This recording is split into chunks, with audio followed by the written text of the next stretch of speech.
I think you brought up a really good point, is that tariff news dominated the headlines over the past couple of months. And the tariff whiplash that we saw back in April and beyond, we're not seeing that much of it right now. News is still cropping up, but not at that breakneck speed as it was.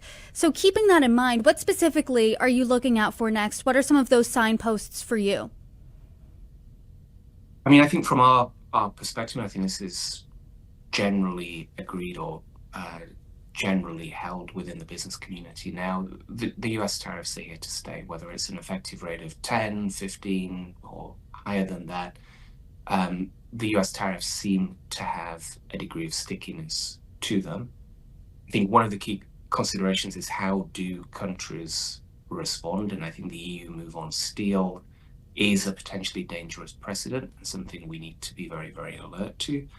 I think the bigger question that we have, and I think we can approach this in an optimistic way, is what we've seen over the last 8, 9 months as things start to settle down, an opportunity to reflect on the design of the international trading system writ large. So is there an opportunity to come to the table through the World Trade Organization or through other coalitions and really think about rewriting and recrafting global trade rules in a way that better accords with the realities of 21st century commerce?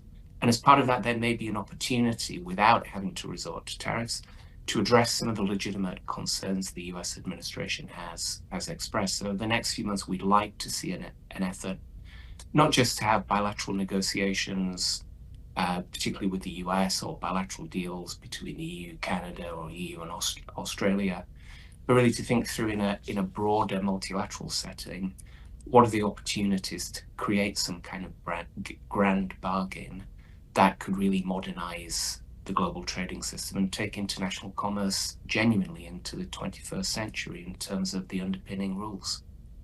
Well, there's certainly a lot to look out for. And as these developments continue, I hope you can come back on. I always appreciate your insight and your Absolutely. expertise here. Andrew Wilson, thank you so much for joining me.